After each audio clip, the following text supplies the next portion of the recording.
Hello guys, तो कैसे हैं आप सब। आई होप आप सब अच्छे होंगे। घर पे रहिएगा, सुरक्षित रहिएगा। कोरोना का टाइम है तो घर से बाहर नहीं जाना है। चलिए पढ़ाई करते रहना है।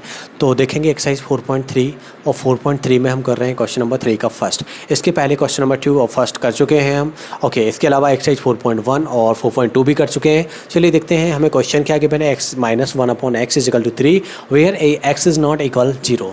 ये कंडीशन गिवन है। इसमें हमें क्या फाइंड करना है, रूट्स फाइंड करना है, यानी find the roots. Okay, roots find करने के लिए वही क्वाड्रेटिक फार्मूला का यूज़ करना है हमें इसमें। तो देखेंगे पहले तो हम इक्वेशन को बना लेते हैं, किस तरह से क्वाड्रेटिक इक्वेशन बनेगी ये। ओके, तो x-1/x इज इक्वल टू क्या गिवन है, 3 गिवन है। ओके, क्या गिवन है, x-1/x इज इक्वल टू 3। तो इसमें हम देखें किस तरह से हम इक्वेशन बना सकते हैं। चलिए इसके डिवाइड में ले लेते हैं, 1 ले लेते हैं, 1 लेते हैं। तो इसका एलसीएम करेंगे तो कितना आएगा, x आएगा। x आएगा तो इसके अकॉर्डिंग x का ऊपर नीचे मल्टीप्लाई हो जाएगा। तो यहाँ पे क्या हो जाएगा, x² - 1 is equal to 3। x² - 1 is upon x is equal to 3, ये हो जाएगा। अब इसके बाद इसके डिवाइड में 1 करके हमने क्या कर लेना है, इसका क्रॉस मल्टीप्लीकेशन। तो x² - 1 इज इक्वल टू कितना हो जाएगा, 3x हो जाएगा। यहाँ पे 3 का मल्टीप्लाई x में हुआ, 1 का इसमें हुआ, तो x² - 1 ये तो सेम रहा। और यहाँ पे कितना हो गया, 3x। अब ये 3x यहाँ से इस तरफ ले जाएंगे तो क्या हो जाना है, x² - 3x - 1 is equal to 0। यानी इक्वेशन बन गया है हमारा x² - 3x - 1 is equal to 0। तो ये जो बन गया है इक्वेशन हमारा किसमें, क्वाड्रेटिक इक्वेशन के बेसिस पे ये इक्वेशन बन गया। अब हम क्या करेंगे, इसका कंपेयर करेंगे किसके साथ में, ax² + bx + c is equal to 0। मतलब जो स्टैंडर्ड फॉर्म होता है किसका, क्वाड्रेटिक इक्वेशन का स्टैंडर्ड फॉर्म होता है ax² + bx + c is equal to 0 where is not equal 0। तो value of x is not equal to 0 यहाँ पे गिवन ही है। चलिए देखते हैं। तो ऑन कंपेयरिंग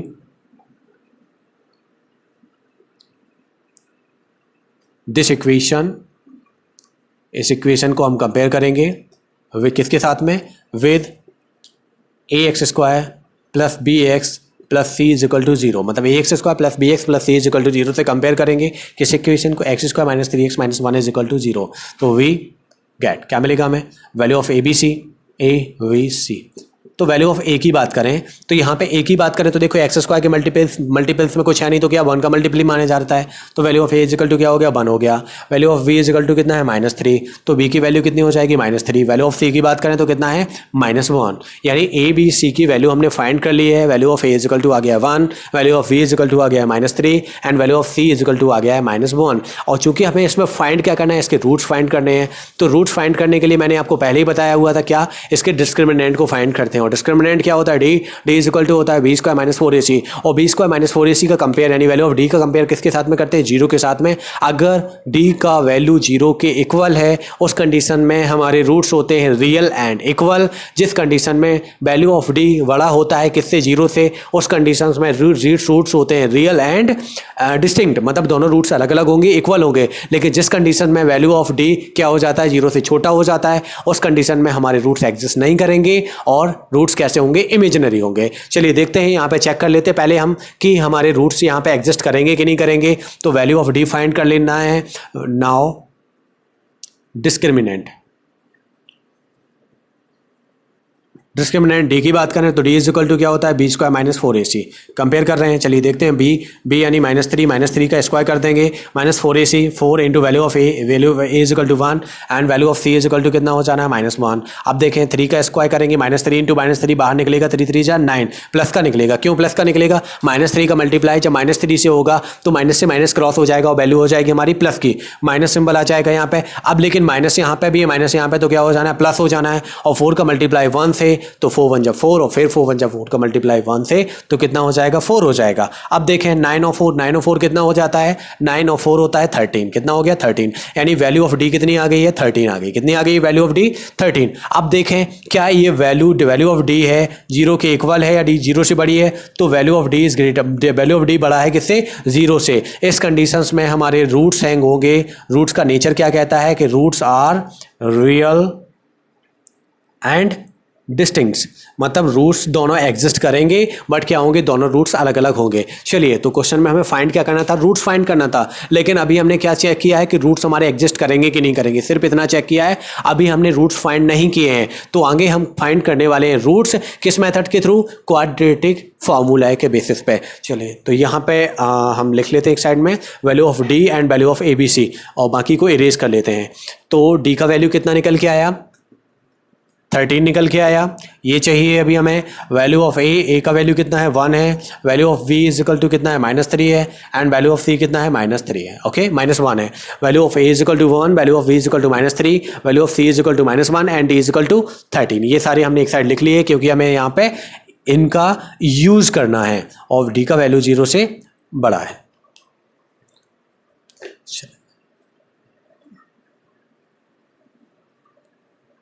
ओके, इक्वेशन क्या था, उफ, इक्वेशन इरेज कर दिया। इक्वेशन क्या था, ax² + bx + 0। चलो, इक्वेशन को नहीं, हम इसको उसी से देख लेते हैं जो हमने कंपेयर किया था। कंपेयर करने पे abc की वैल्यू तो आ गई थी। Okay, now comparing with, now okay, compare नहीं करना, कंपेयर तो ऑलरेडी कर चुके हैं। तो क्वाड्रेटिक फार्मूला का यूज़ करना है अब हमें, क्या, क्वाड्रेटिक फार्मूला। ओके, तो क्वाड्रेटिक फार्मूला क्या होता है, x is equal to -b + -√b² - 4ac upon 2a। ये होता है quadratic formula, -b + -√b² - 4ac upon 2a। और -b² - 4ac की वैल्यू जो हम किसके अकॉर्डिंग फाइंड कर चुके हैं, d is equal to b² - 4ac। तो d किसके इक्वल था, d किसके इक्वल था, v² - 4ac के इक्वल था। तो इस तरह से वैल्यू ऑफ d हमने फाइंड कर ली थी, कितनी कर ली थी, 13। तो हम यहाँ पे लिख सकते हैं v² - 4ac के प्लेस पे d। तो x इज इक्वल टू हो जाएगा -b + -√D अपॉन हो जाएगा 2a। ओके, अब इसके बाद हम क्या रख लेंगे, ए बी सी की वैल्यू जो भी है वो रख लेंगे। तो x is equal to -b, यानी माइनस सिंबल आ जाएगा। इसके बाद b की वैल्यू कितनी है, -3, तो यहाँ पे रखेंगे हम कितना, -3। इसके बाद प्लस माइनस आ जाएगा रूट, अब यहाँ पे देखेंगे कितना है, 13 है। ओके, अपॉन 2a, यानी 2 into value of A, value of A कितनी इज इक्वल टू कितना है, 1 है। लेकिन हमें क्या फाइंड करना है, रूट्स फाइंड करने हैं। तो रूट्स फाइंड करने के लिए अब क्या देखेंगे, पहले इसको एक स्टेप और सॉल्व कर लेते हैं। माइनस यहाँ पे प्लस हो जाएगा, 3 हो जाएगा, +-√13 अपॉन 2, इतना हो गया। अब मैंने बताया था जैसा कि आपको रूट फाइंड करने होते हैं, तो रूट फाइंड करने के लिए सबसे पहले एक बार प्लस में ले लेते हैं और सेकंड टाइम किस में ले लेते हैं, माइनस में ले लेते हैं। तो फर्स्ट रूट जो है वो प्लस के अकॉर्डिंग ले लेते हैं, क्या, 3 + √13 अपॉन हो जाएगा 2, क्योंकि √13 जो है वो रूट से बाहर आने की कोई पॉसिबिलिटी नहीं है, क्योंकि 13 की कोई पेयर ही नहीं बन रहा है अंदर, और जब पेयर नहीं बन रहा है तो रूट का रूट में ही रहेगा, इसको हमें पॉइंट में निकालने की जरूरत नहीं है। तो x is equal to 3 + √13 divide by 2 हो गया। और सेकंड रूट की बात करें तो वो हो जाएगा 3 - √13 डिवाइड बाई 2, ये हमारा सेकंड रूट। तो ये हमने इक्वेशन के लिए क्या फाइंड कर लिए हैं, रूट्स फाइंड कर लिए हैं। तो हम लिख सकते हैं the roots are, the roots of the equation, क्या इक्वेशन था, x minus 1 upon x is equal to 3. The roots of the equation x minus 1 upon x is equal to 3 are, क्या कहें roots, 3 + √13 divided by 2 and second root is 3 - √13 divide by 2। तो हमें देखने को मिल रहा है यहाँ पे दोनों रूट्स कैसे हैं, अलग अलग हैं, बट रूट्स कैसे हैं, रियल हैं। तो नेचर ऑफ रूट्स भी अगर हमसे पूछा जाता है तो उस कंडीशन में नेचर ऑफ रूट भी हम लिख सकते हैं। Nature of roots is equal to क्या हो जाएगा, roots are real and distinct.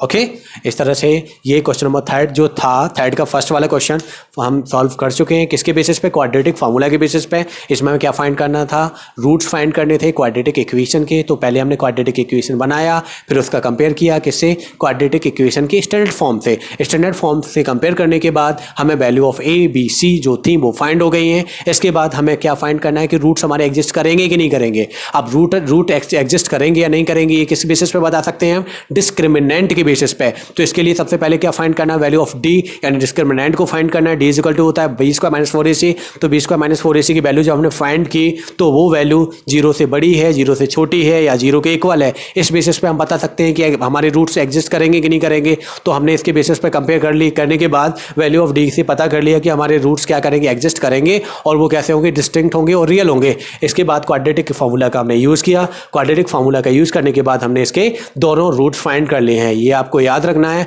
कि क्वाड्रेटिक इक्वेशन में 2 ही रूट्स होते हैं। ओके, क्लियर है क्वेश्चन? ओके, अगर आपकी कोई क्वेरीज रहती हैं, कोई डाउट्स रहते हैं तो प्लीज़ कमेंट सेक्शन में भेजिएगा। और अगर वीडियो अच्छा लगता है तो वीडियो को लाइक कीजिए, अपने दोस्तों में शेयर कीजिए। अभी तक आपने हमारे चैनल को सब्सक्राइब नहीं किया है तो प्लीज़ चैनल को सब्सक्राइब कीजिए। Thank you.